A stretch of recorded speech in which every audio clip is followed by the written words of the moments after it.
मंजिल उन्हीं को मिलती है जिनके सपनों में जान होती है। पंखों से कुछ नहीं होता, हौसलों से उड़ान होती है। हेलो सभी को राम राम नमस्कार। मैं हैप्पी सामड़ो आज आपके अपने YouTube channel best study app पर आपका स्वागत करता हूं। आज फिर हम वही सीरीज लेके आए हैं जो कि कन्फ्यूजिंग पॉइंट्स की सीरीज है, जिसमें बहुत ही महत्वपूर्ण क्वेश्चन मिलेंगे आपको। ये फोकस करती है ओनली फॉर दिल्ली पुलिस को। अगर आपने इसको बड़े ध्यान से मन से अगर इसको वीडियो को देखा है और सुना है, याद किया है, तो क्वेश्चन आपको पक्के मिलेंगे। तो चलिए करते हैं शुरुआत।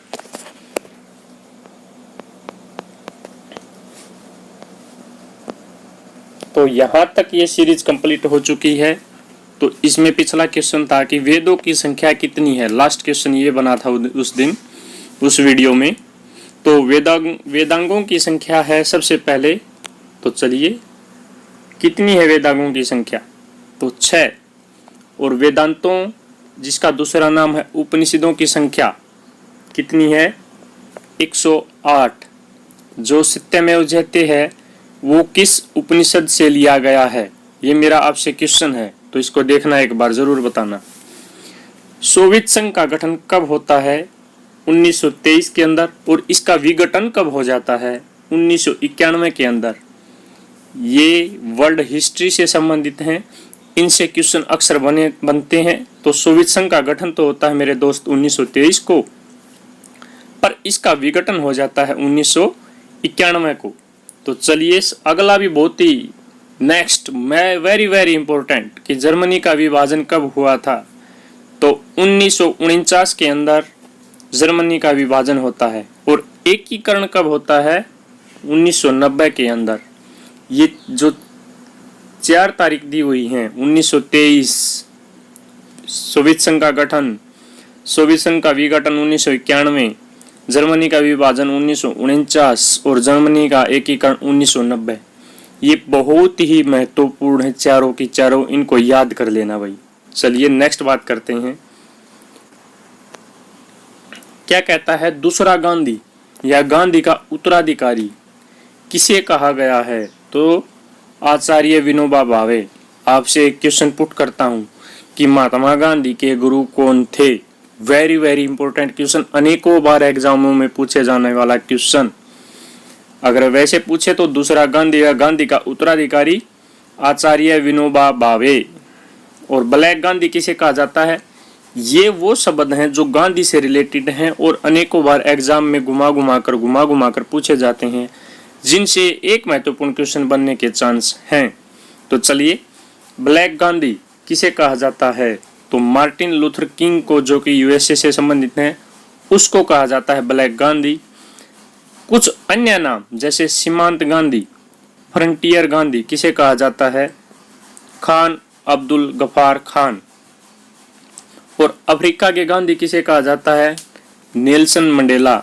यानी वो जैसे अफ्रीका से नेल्सन मंडेला हैं, हमारे यहाँ से भारत से महात्मा गांधी हैं, तो सेम यानी ऐसे ही काम नेल्सन मंडेला ने करवाए हैं बाद में, इसलिए उसको अफ्रीका का गांधी कहा जाता है।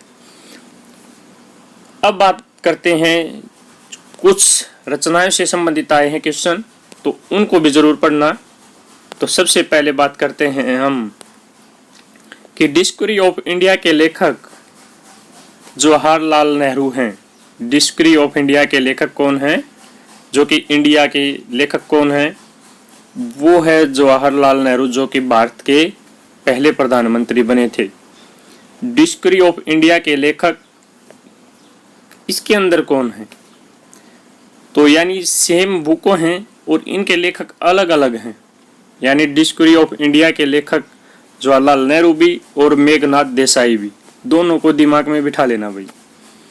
भारत का आर्थिक इतिहास किसने लिखा? बहुत ही अच्छा क्वेश्चन है। डायरेक्ट पुट करेगा कि भारत का आर्थिक इतिहास किसने लिखा? रमेश चंद्र दत्त ने।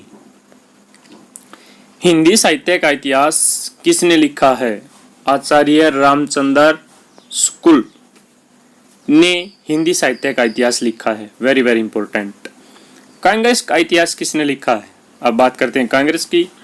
तो सीता पट्टाभी रमैया ने कांग्रेस का इतिहास लिखा है, जो कांग्रेस की स्थापना होती है। अगर आपसे बात करते हैं कि महात्मा गांधी की जीवनी किसने लिखी, तो लुई फिशर ने लिखी थी भाई। और जवाहरलाल नेहरू की फ्रैंक मोरेस, इसने जवाहरलाल नेहरू की जीवनी लिखी है। अगर बात करते हैं सुभाष चंद्र बोस की जीवनी, हायुटोयो ने उसकी जीवनी के बारे में वर्णन किया है। नेक्स्ट क्वेश्चन है जो आपने दिखाई दे रहा है, भारत का बिस्मार्क। अनेकों बार ये भी क्वेश्चन आया है एग्जाम में, बार बार दिखाई दिया है। ये भी बहुत ही अच्छा क्वेश्चन है, तो इसको पढ़ते हैं। भारत का बिस्मार्क किसे कहा जाता है? तो भारत का बिस्मार्क सरदार वल्लभ भाई पटेल को कहा जाता है। नेक्स्ट बात करते हैं कि बिस्मार्क कौन था? ये जर्मनी का चांसलर था, ठीक है, जिसने जर्मनी का एकीकरण किया था। मैं क्वेश्चन पूछता हूं आपसे कि एकीकरण कब हुआ था जर्मनी का? पीछे एक क्वेश्चन आ चुका है, बहुत ही महत्वपूर्ण क्वेश्चन है। इससे एग्जाम में ज्यादा से ज्यादा बनने के चांस हैं। तो चलिए, बिस्मार्क का आपको पता चल गया होगा। तो मोबाइल सेवा की शुरुआत करने वाला देश कौन सा है? तो फिनलैंड। और कब शुरुआत की थी मेरे दोस्त? 1991 के अंदर। जो आज हाथों में उठाए फिरते हुए फोन, इसकी शुरुआत की थी फिनलैंड ने 1991 में। फिर ये लैंडलाइन आते थे पहले, फिर ये मोबाइल में कन्वर्ट हो गई। भारत में मोबाइल सेवा की शुरुआत 1995 के अंदर होती है। तो 3G सेवा की शुरुआत करने वाला देश जापान, जिसने 2005 के अंदर 3G सेवा लागू कर दी थी, जापान ने। अगर हम बात करते हैं कि भारत के अंदर 3G की शुरुआत कब होती है? 2008 के अंदर। विश्व में 4G सेवा की शुरुआत करने वाला निकम्मा चीन, जिसने की थी 2010 के अंदर। भारत में 4G की शुरुआत होती है पीछे ही 6 साल पहले, 2014 के अंदर भारत में 4G की शुरुआत होती है। एक बार रिपीट करता हूं कि कब होती है, भारत की बात करते हैं सिर्फ। मोबाइल सेवा की शुरुआत होती है 1995 के अंदर, 3G की शुरुआत होती है 2008 के अंदर, और 4G की शुरुआत होती है मेरे दोस्त 2014 के अंदर। चलिए नेक्स्ट बात करते हैं।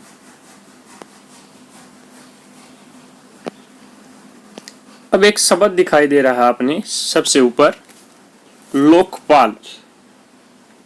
लोकपाल, अरविंद केजरीवाल, अन्ना हजारे जैसे नेताओं ने, समाजसेवी थे उस समय पर, अब नेता हो चुके हैं केजरीवाल।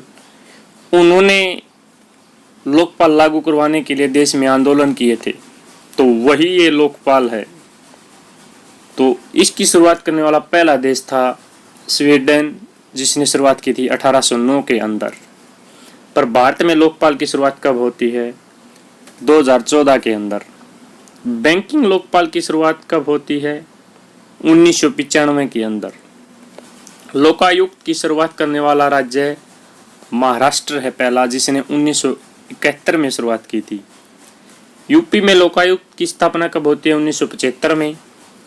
विशंबर दयाल यूपी के प्रथम लोकायुक्त बने थे, कब? 1977 के अंदर।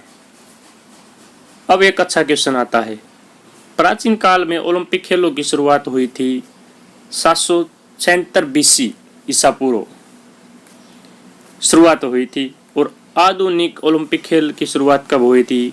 1896 के अंदर, जो कि एक अंतर्राष्ट्रीय खेल बन गया, जिसको कहते हैं ओलंपिक गेम।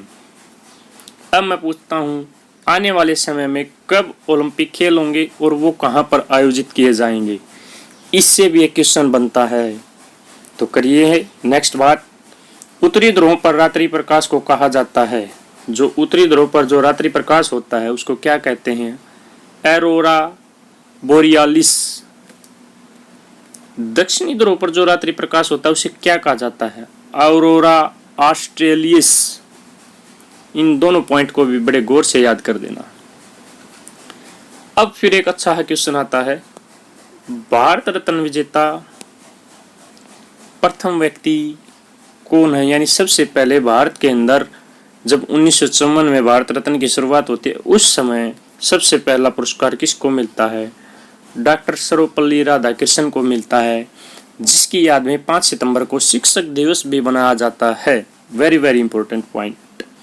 भारत रत्न विजेता प्रथम महिला कौन थी? तो इंदिरा गांधी थी। कब मिला था? 1971 के अंदर इनको मिला था। भारत रत्न विजेता प्रथम विदेशी, तो खान अब्दुल गफ्फार खान, जिसको मिला था 1987 के अंदर। मरणोपरांत भारत रत्न विजेता प्रथम व्यक्ति कौन थे? तो लाल बहादुर शास्त्री, जिनको मिला था 1966 के अंदर। कांग्रेस का प्रथम अधिवेशन कब होता है? बंबई में। कब? 1885 में। कौन सी जगह पर? गोकुलदास तेजपाल महाविद्यालय के अंदर। यूपी में कांग्रेस की पहली बार अधिवेशन कब होता है?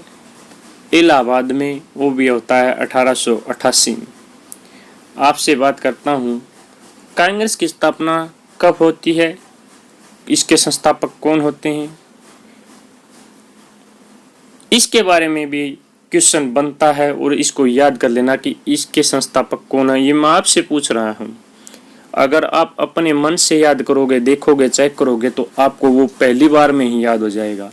अगर मैं बता देता हूँ अभी, तो आप फिर उसको भूल जाओगे।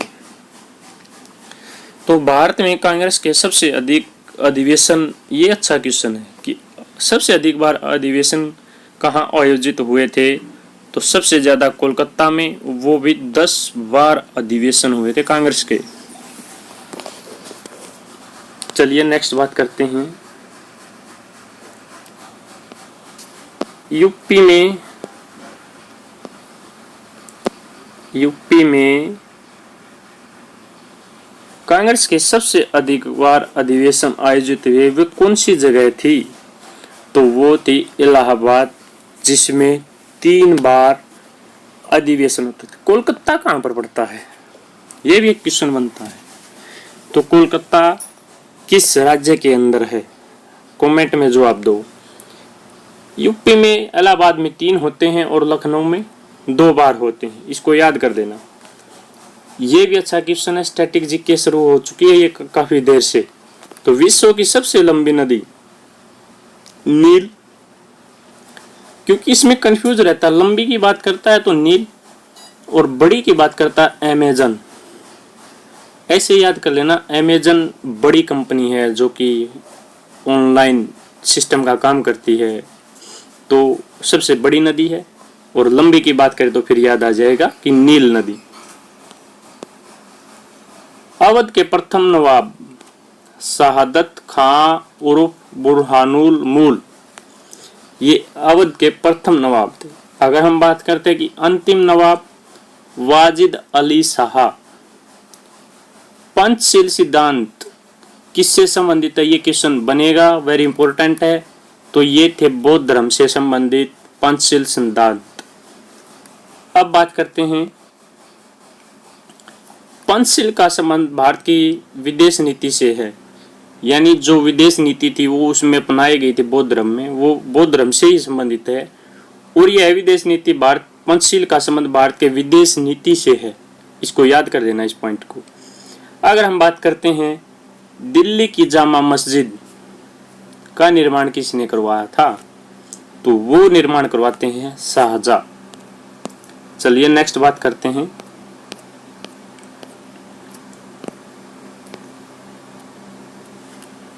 एक दिल्ली की जामा मस्जिद है जिसका निर्माण करवाते हैं शाहजहां, पर एक संभल की जामा मस्जिद है, उसका निर्माण कौन करवाते हैं? वही बाबर।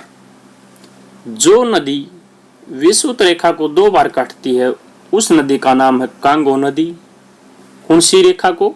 विषुवत रेखा को। पर जो नदी कर्क रेखा को 2 बार काटती है, माही नदी। जो नदी मकर रेखा को 2 बार काटती है तो लिम्पोपो नदी। ये तीनों की तीनों नदी वेरी वेरी इंपॉर्टेंट है। इनसे क्वेश्चन बनता है, इनको याद कर लेना। विषुवत रेखा को काटती है कांगो नदी, कर्क रेखा को काटती है माही नदी, मकर रेखा को काटती है लिम्पोपो नदी। नेक्स्ट बात करते हैं, भारत का पहला अंग्रेजी समाचार पत्र का क्या नाम था? सबसे पहले तो बंगाल गजट, शुरुआत किसने की थी? जेम्स ऑगस्टस हिक्की ने। सन की बात करते हैं 1780 के अंदर। नेक्स्ट बात करें तो भारत में हिंदी भाषा में छपने वाला पहला समाचार पत्र उद्दंड मार्तंड है। यानी जो हिंदी में छपा था, हिंदी भाषा में छपने वाला पहला समाचार पत्र उद्दंड मार्तंड, जिसके संस्थापक हैं जिगुल किशोर मिश्र। ये स्थापना करते हैं कब? 1826 के अंदर। महाभारत का फारसी में अनुवाद किसने किया था? फैजी ने। ये भी अच्छे लेखक हुए, कवि हुए। रामायण की फारसी में अनुवाद किया था बदायूनी ने। सेयुकी किसकी रचना है? हेनसांग की। उसकी यात्रा से वृत्तांत है, यानी उसकी यात्रा के बारे में जिक्र करती है। फोयुकी फायहान की रचना है ये। अगर हम बात करते हैं the race of my life, ये आत्मकथा किसकी है? तो मिल्खा सिंह की, जो कि एथलीट हैं। अक्सर ये आत्मकथाओं के बारे में जो लिखी हुई हैं उनके बारे में एग्जाम में पूछे जाते हैं, बहुत ही महत्वपूर्ण हैं ये चीजें भी। The test of my life किसकी रचना है? ये युवराज सिंह की, जो कि क्रिकेटर हैं। उड़न सिख किसे कहा जाता है? मिल्खा सिंह को। उड़न परी पीटी उषा को कहा जाता है। ये दोनों नाम कंफ्यूज कर देंगे। सिख कहा जाता है मिल्खा सिंह को और परी कहा जाता है पीटी उषा को। नेक्स्ट बात करते हैं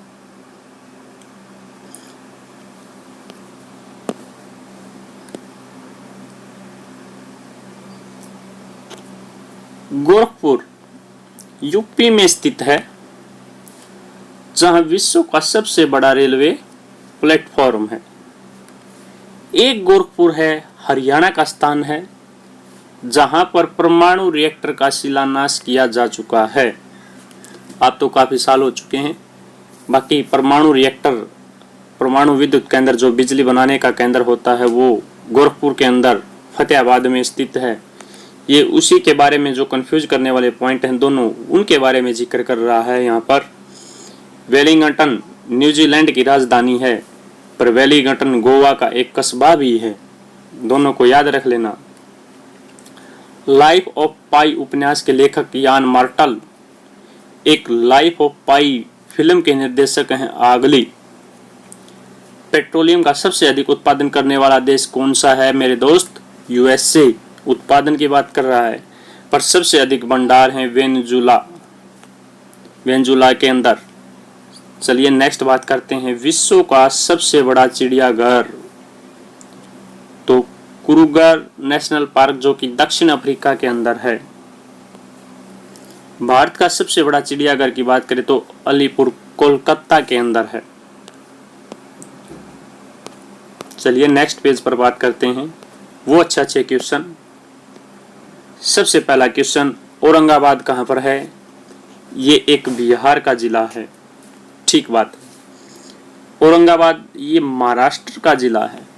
मैं आपसे क्वेश्चन पूछता हूँ कि बीबी का मकबरा इनमें से कौन सी जगह पर स्थित है, जो कि औरंगजेब ने जिसका निर्माण करवाया था? होशंगाबाद मध्य प्रदेश का भी जिला है, पर होशंगाबाद महाराष्ट्र का भी जिला है मेरे दोस्त। बिलासपुर छत्तीसगढ़ का सबसे बड़ा नगर है, पर बिलासपुर हिमाचल प्रदेश का भी एक जिला है।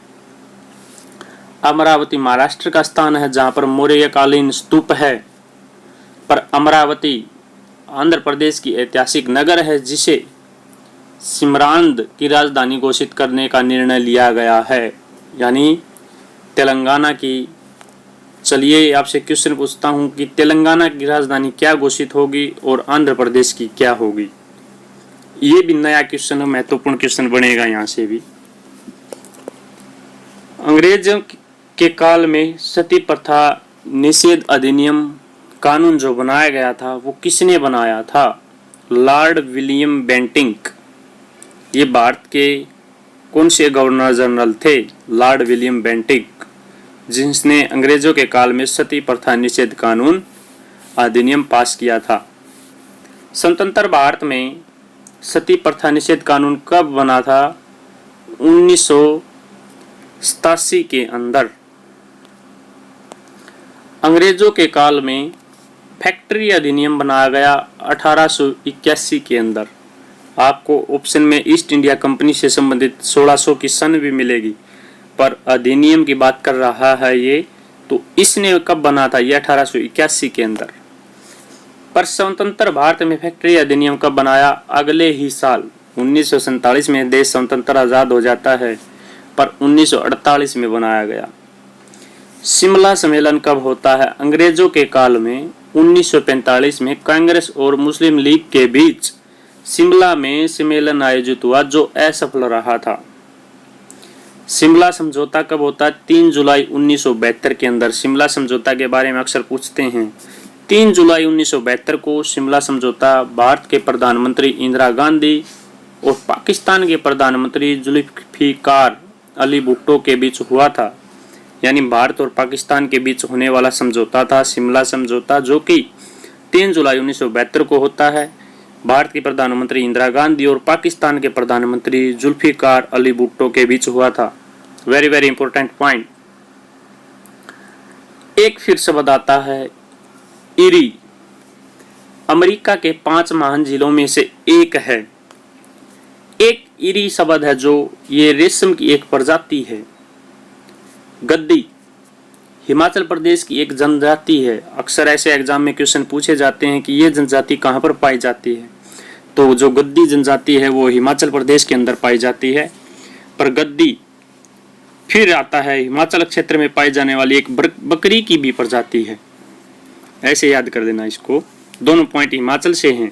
पर गद्दी है जो वो हिमालय क्षेत्र की बात कर रहा है, जो कि सिक्किम तक फैला हुआ है।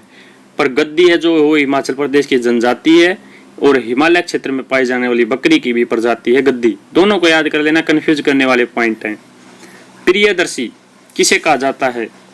अशोक महान को कहा जाता है। पर प्रियदर्शनी की बात करता है तो इंदिरा गांधी, जो कि भारत की प्रधानमंत्री बनी थी, पहली महिला। अगर हम बात करते हैं राइन नदी, तो ये जर्मनी में प्रवाहित होती है। पर रोन नदी सेम शब्द है, तो स्विट्जरलैंड में प्रवाहित होती है। पो नदी की बात करता है तो इटली में प्रवाहित होती है ये नदी। चलिए नेक्स्ट बात करते हैं। लिम्पोपो नदी, ये दक्षिण अफ्रीका में प्रवाहित होती है ये नदी। इसके बारे में पीछे बात हो चुकी है। पहले तो ये क्वेश्चन पूछता हूं कि ये कौन सी रेखा को 2 बार काटती है?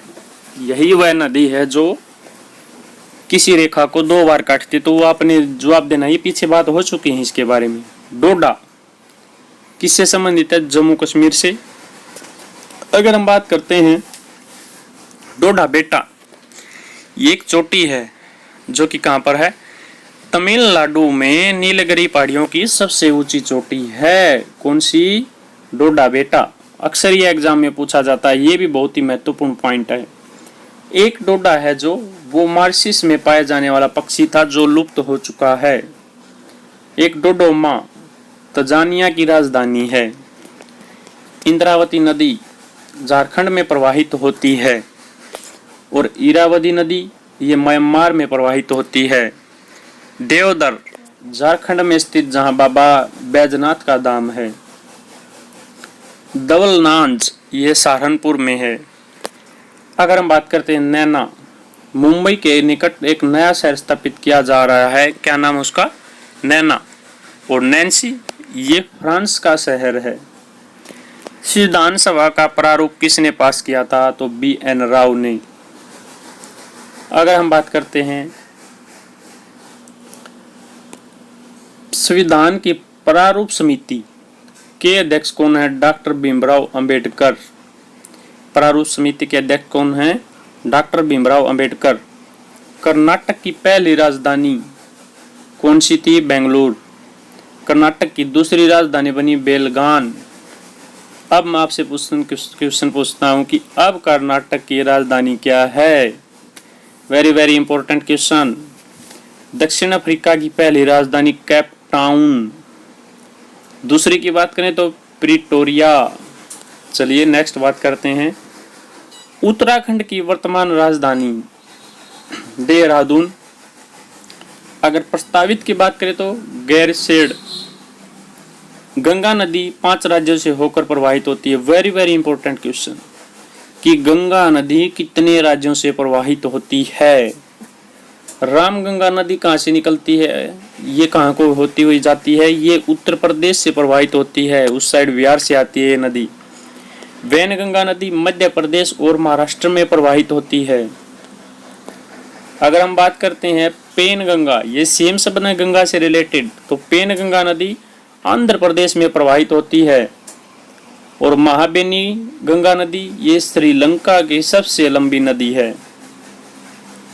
अगर हम बात करते हैं दक्षिण की गंगा किसे कहा जाता है, तो ये भी बहुत अच्छा क्वेश्चन है, बार बार एग्जाम में बना हुआ है। तो दक्षिण की गंगा कहा जाता है गोदावरी को।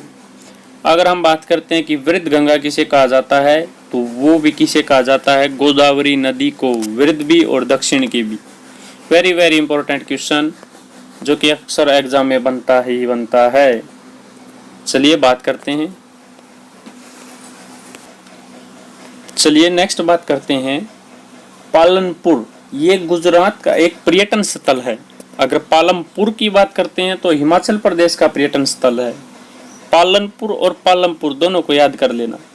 उत्तर कोरिया की राजधानी प्योंगयांग, दक्षिण कोरिया की सियोल, ये भी बहुत अच्छे क्वेश्चन है, ये टकराव में रहते हैं अक्सर ये देश। सूडान की राजधानी वेरी वेरी इंपॉर्टेंट खार्तूम, दक्षिण सूडान की जुबा। शिव समुद्रम परियोजना भारत की पहली जल विद्युत परियोजना है जो कि 1902 में कर्नाटक के अंदर स्थापित की गई थी। सेतु समुद्रम परियोजना श्रीलंका और भारत के बीच प्रस्तावित परियोजना जो कि धार्मिक कारणों के कारण स्थगित हो गई थी। कोलंबिया एक लैटिन अमेरिकी देश है। अगर हम बात करें कोलंबिया एक अमेरिका का एक राज्य है। कोलंबिया दोनों को याद कर लेना भाई। कोलंबिया अमेरिका का एक अंतरिक्ष यान था जिसकी दुर्घटना में कल्पना चावला की मृत्यु हो गई थी, जो कि करनाल की रहने वाली थी। ये महिला कल्पना चावला पहली अंतरिक्ष यात्री, बहुत ही अच्छी महिला जो कि हमारे देश विश्व के लिए ही शहीद हो गई। तो टाइटन शनि का उपग्रह है। टाइटन अगर बात करें ट्राइटेन, ये वरुण का उपग्रह है। सेम शब्द की बात कर रहे हैं, बहुत ही अच्छा क्वेश्चन। विश्व की कहवा मंडी साओ पालो जो कि ब्राजील के अंदर है। अगर बात करते हैं विश्व का कहवा पतन सेंट्रोस ब्राजील में स्थित है। मूंगा रेशम की एक प्रजाति है। एक क्वेश्चन पूछते हैं कि इनमें से रेशम की प्रजाति कौन सी है, तो मूंगा। और बात करते हैं मूंगा। मूंगा जीवों से ही प्रवाल भित्तियों का निर्माण होता है। सिल्वीकल्चर क्या होता है, वनों के संवर्धन और संरक्षण से संबंधित है। सेरीकल्चर रेशम उत्पादन से संबंधित है। ये रेशम से संबंधित बातें चली हुई हैं। अगर बात करते हैं हाइग्रोमीटर, वायु की आर्द्रता मापते हैं इससे, हाइग्रोमीटर से। ये क्वेश्चन साइंस से रिलेटेड है, ये बनते हैं एग्जाम में। हाइड्रोमीटर आपेक्षिक घनत्व मापते हैं इससे। अगर जीव के लिए न्यूनतम आवश्यक तत्वों की संख्या कितनी है, वो है 27। चलिए वनस्पति के लिए न्यूनतम आवश्यक तत्वों की संख्या कितनी है, ये जीवों की बात थी और ये बात कर रहे हैं वनस्पतियों की। तो इसमें आएगा 16 अंश और इसमें आएगा 27। चलिए नेक्स्ट बात करते हैं भाई। ये सबसे पहली बात है इसमें, राष्ट्रपति जो अकस्मात दान देता है, ऐसे पॉलिटिकल में होते हैं पर दिल्ली पुलिस में डायरेक्ट पूछेंगे कि राष्ट्रपति अकस्मात दान देता है किस अनुच्छेद के तहत। ऑप्शन ए अनुच्छेद 73, अनुच्छेद 76, अनुच्छेद 78, अनुच्छेद 72। तो राइट आंसर आएगा भाई अनुच्छेद 72 के तहत। कोई भी अकस्मात दान मांगे जिसको फांसी की सजा हुई है या और कोई अपनी सजा कम करवाना चाहता है, तो इस अनुच्छेद के तहत राष्ट्रपति उसको सजा को माफी दे सकता है या उसमें राहत दे सकता है अनुच्छेद 72 के अनुसार। अगर बात करते हैं राज्य के लेवल पर, राज्यपाल वो समाधान देता है अनुच्छेद 161 के तहत। अगर बात करते हैं मूल संविधान में अनुसूचियां कितनी थी पहले, 8, अब कितनी है मेरे दोस्त, 12। मूल संविधान में मूल अधिकार थे कितने हैं, 7, अब कितने हैं, 6। क्वेश्चन कमेंट में डालो कि कौन सा संविधान मूल अधिकार से संविधान में संशोधन किया गया, कब किया गया और कौन सा हटाया गया है अधिकार। अब अधिकार 6 हैं, 7 होते थे, याद करना इसको। मूल संविधानों में मूल कर्तव्य की संख्या कितनी है, 0। अगर बात करते हैं प्रारंभ में मूल कर्तव्यों की संख्या थी कितनी, 10। 1976 में एक 42वां संविधान संशोधन होता है जिसके तहत वो कम कर दिए गए।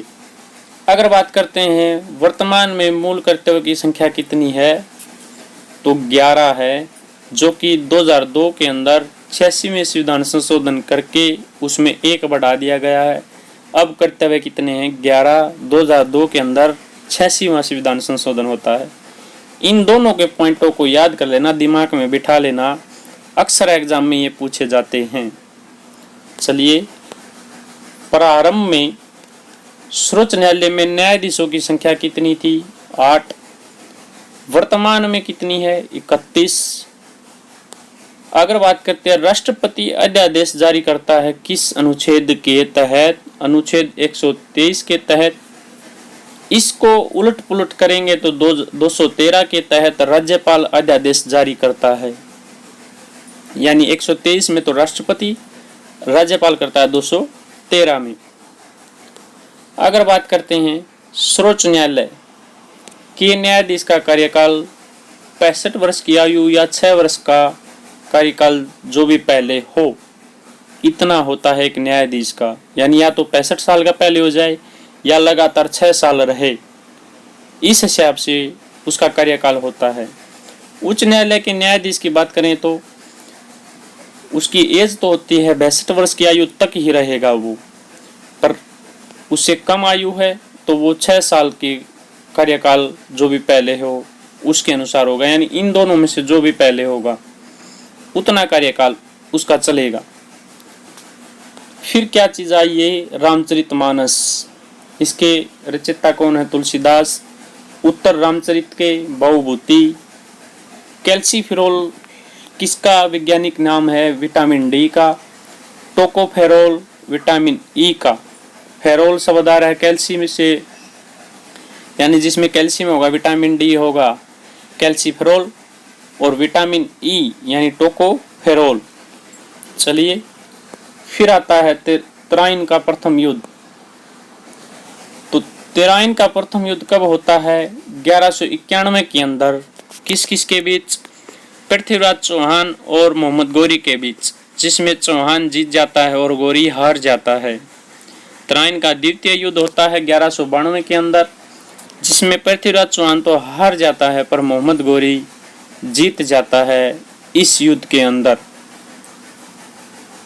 फिर आता है पानीपत का प्रथम युद्ध। अक्सर यह युद्ध एग्जाम में अनेकों बार पूछे जा चुके हैं, इनको याद कर लेना भाई। 1526 के अंदर होती है पानीपत की प्रथम लड़ाई, जिसमें बाबर जीत जाता है और इब्राहिम लोदी हार जाता है। पानीपत का द्वितीय युद्ध होता है 1556 के अंदर, जिसमें अकबर तो जीत जाता है पर हेमू हार जाता है, जिसके आंख में तीर लग जाता है। पानीपत का तृतीय युद्ध कब होता है, 1761 के अंदर। मराठे तो हार जाते हैं पर अहमद शाह अब्दाली इस युद्ध को जीत जाता है। मैं आपसे पूछता हूं क्वेश्चन कि उस समय मराठा कौन सा था जो इस पानीपत के तीसरे युद्ध में लड़ा था, उसका नाम बताना है आपने, कमेंट में जवाब देना है। चलिए नेक्स्ट बात करते हैं, पहली बार दिल्ली दरबार का आयोजन कब किया गया। तो इसमें आएगा आंसर 1876 के अंदर, महारानी विक्टोरिया के सम्मान के अंदर पहली बार दिल्ली दरबार का आयोजन किया गया। फिर बात करते हैं कि दूसरा कब हुआ, तो 1911 के अंदर ये किया था जॉर्ज पंचम के सम्मान समारोह में। अगर हम बात करते हैं, सबसे पहली बार राष्ट्रगान गाया गया था, आपको सुना भी होगा, पर वो जॉर्ज पंचम के स्वागत के अंदर गाया गया था पहली बार, एक अंग्रेज के सम्मान के अंदर। ये कोई अच्छा काम नहीं था हमारे देश का, वो एक गलत घटना हुई थी। गति के 3 नियम किसने दिए? न्यूटन ने। ग्रहों के गति के नियम किसने दिए? केपलर ने। ये याद करना यहाँ से भी, गति के नियम दिए न्यूटन ने, ग्रहों के 3 नियम दिए केपलर ने। भूगोल के जनक हैं हेकिटियस, अरे व्यवस्थित भूगोल के जनक हैं इराटोस्थनीज। अगर बात करते हैं भौतिक विज्ञान फिजिक्स के जनक हैं न्यूटन, पर अगर हम बात करते हैं रसायन विज्ञान के जनक हैं लेवोसियर। जीव विज्ञान के हैं अरस्तु, पर जंतु विज्ञान के भी हैं अरस्तु। इस दोनों के दोनों पॉइंट को याद कर देना। अगर बात करते हैं वनस्पति विज्ञान के जनक थियोफ्रेस्टस। फिर ये मैथ से रिलेटेड है थोड़े ही, इनको ऐसे याद कर लेना। 1 मील में कितने होते हैं? 1600 मीटर, यानी 1.6 मीटर, जिसमें एक समुद्री मील में 1852 मीटर, यानी 1.852 किलोमीटर। पर कैरेट क्या होता है? कैरेट होता है सोने की शुद्धता को मापने के लिए। 24 कैरेट होता है, वो ये मान लेना कि 100% शुद्ध गोल्ड है। कैरेट हीरे के वजन मापते हैं कैरेट से, जो कि 1 कैरेट होता है 0.2 के बराबर। अगर ग्राम की बात करें तो 200 मिलीग्राम के बराबर होता है। ये वजन से संबंधित होता है, वो गोल्ड में शुद्धता मापने के लिए कैरेट का यूज होता है। नोबेल पुरस्कार की शुरुआत 1901 के अंदर की गई। ये कितने क्षेत्रों में दिया जाता है? 5 क्षेत्र के अंदर दिया जाता है। अर्थशास्त्र के नोबेल पुरस्कार की शुरुआत कब होती है? 1969 के अंदर। पर अगस्त घोषणा कब होती है? 1 मिनट, ये होती है 16 अगस्त 1932 में। रेमेज मैकडोनाल्ड ने कम्युनल अवार्ड तथा सांप्रदायिक अवार्ड की घोषणा की, जिसका नाम है अगस्त घोषणा। पर एक अगस्त प्रस्ताव भी है, जो कि 1942 के अंदर क्रिप्स मिशन के प्रस्ताव कहा जाता है, और ये लागू हुआ था 1942 के अंदर अगस्त प्रस्ताव। ये बात आ गई भाई, मैंने जो सबसे पहले क्वेश्चन पूछा था कि महात्मा गांधी के गुरु कौन थे, तो महात्मा गांधी के गुरु या राजनीतिक गुरु की बात करता है तो आंसर आएगा गोपाल कृष्ण गोखले, ये आएगा। पर गांधी के दार्शनिक गुरु की बात करें तो महादेव गोविंद रानाडे। चलिए नेक्स्ट बात करते हैं।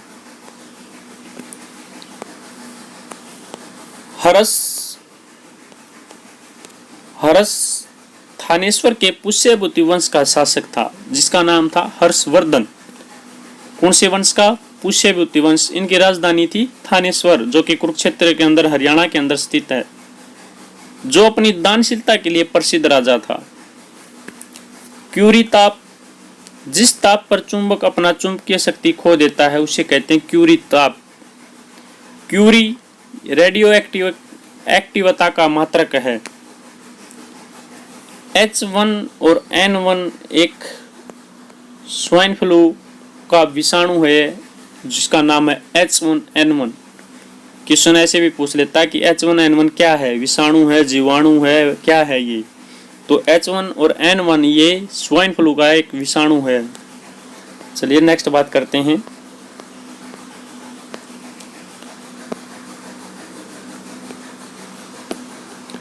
ये कुछ और उसी से संबंधित H5 और N5 किसका विषाणु है? ये बर्ड फ्लू का विषाणु है। ECG इलेक्ट्रोकार्डियोग्राफ अक्सर ये एग्जाम में पूछा जाता है, वेरी वेरी वेरी इंपॉर्टेंट। ये हृदय को की धड़कन मापने के लिए ECG का प्रयोग होता है।